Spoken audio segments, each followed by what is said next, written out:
Donc bonjour à tous, ici c'est Jean-Jean alias Jean-Jean la bricole et sur cette chaîne on parle de crypto-monnaie et ma spécialité c'est le minage de crypto-monnaie.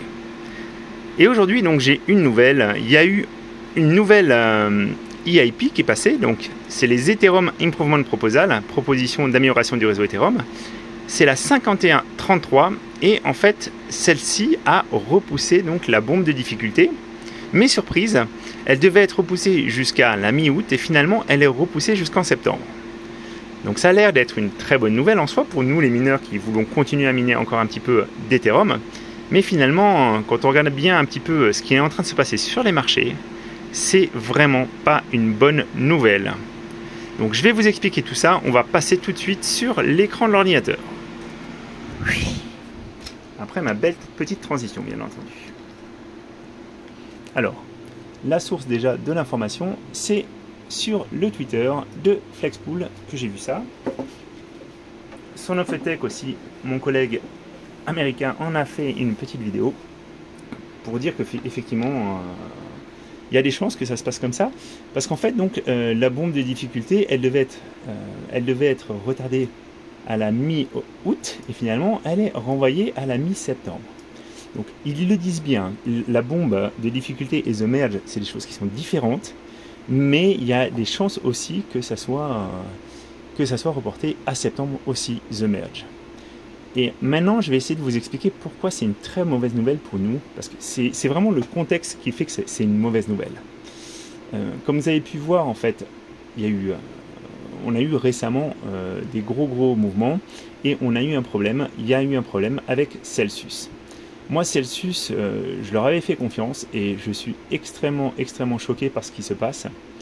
Donc, Celsius, c'est une plateforme qui permet de faire fructifier ses cryptos. Donc, ils versent une rémunération. Et moi, j'avais placé des fonds chez eux, de l'Ethereum et du Bitcoin.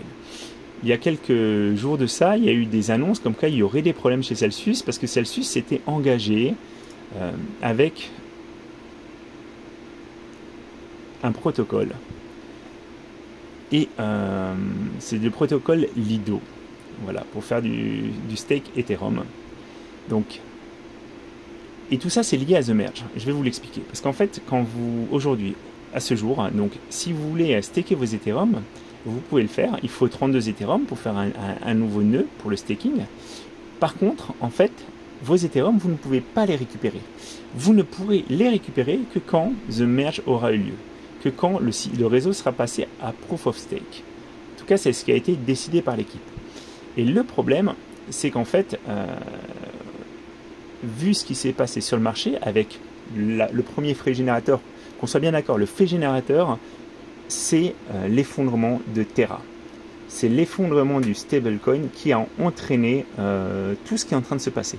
Mais cet effondrement et le fait que certains acteurs comme Celsius, pour nous générer des intérêts assez élevés, avaient utilisé des protocoles et avaient staké ces Ethers, fait qu'aujourd'hui, il y a une perte de confiance et que les gens veulent récupérer leurs fonds. Et le problème, c'est qu'on est arrivé sur un DPEG, donc une différence entre les Ethereum stakés et le Lido staked Ethereum. Et le problème, c'est qu'en fait, ça coince parce que Celsius avait placé beaucoup d'Ethers sur ce protocole, avec ce protocole. Alors oui, on est un petit peu tous responsables parce qu'on a tous voulu avoir des taux d'intérêt très élevés. On a fait, moi le premier, j'ai fait confiance à ces échanges centralisés, mais je ne m'attendais pas à une réaction comme ça. Quand il y a eu les premières rumeurs sur Celsius, sur Swissborg, sur Nexo, moi je me suis dit, on fait aussi partie du système, il faut faire attention parce que si on retire tous nos billes, effectivement, on peut entraîner la chute de ces échanges. Et on a donc une responsabilité aussi. Donc moi j'ai sciemment, et j'ai tweeté sur ça, j'ai sciemment gardé mes avoirs sur Celsius malgré les rumeurs qu'il y avait derrière. Par contre, ce que je ne m'attendais pas, c'est que Celsius bloque totalement les retraits pour tout le monde. Ils auraient pu choisir d'avoir une autre approche, peut-être de bloquer pour les plus gros, hein, en expliquant la situation, mais je trouve qu'ils n'ont pas communiqué, parce que moi j'avais été vérifier aussi s'il y avait des coms particulières sur Celsius, donc ils n'ont pas communiqué en amont, et là, ils nous ont complètement bloqués. Ce qui est assez rigolo hein, dans l'histoire, hein, si on peut trouver ça rigolo, c'est qu'en fait je continue de recevoir toutes les semaines en fait. Ils me félicitent en fait pour les fonds que j'ai placés chez eux et les rewards en sel que je reçois. Donc j'ai reçu mon petit message traditionnel qui me faisait plaisir, sauf qu'en fait aujourd'hui, ça se trouve, tout ce que je reçois c'est du vent, vu que je ne sais pas si mes Ethers et mes Bitcoins continueront d'avoir une valeur, parce qu'en fait ils ne sont pas chez moi, ils sont chez Celsius. Donc ça renvoie à un concept en fait, moi j'avais placé sur ces gros CFI en fait mes fonds, c'est le too big to fail. Quand on est trop gros pour faire faillite, je pensais vraiment que Celsius avait pris des mesures aussi, hein. Ça montre aussi une certaine gestion qui est derrière, parce que s'ils avaient suffisamment diversifié et peut-être pris moins de risques, mais peut-être pas annoncé les mêmes rendements, on n'en serait pas dans cette situation. On n'en sera pas dans cette situation. Encore une fois, moi je suis touché, mais je sais que je ne suis pas le seul. Il y en a qui ont été touchés par la chute de Terra, qui vont être touchés par Celsius. J'espère vraiment qu'on va bien s'en sortir. Mais là, aujourd'hui, alors moi je vous renvoie vers... BFM TV a fait un bel article. Là, pour le coup, je trouve qu'il est pas mal fait. Et en fait, le problème, c'est que retarder la sortie de Merge peut créer un mouvement de panique et une perte de confiance des investisseurs. Voilà.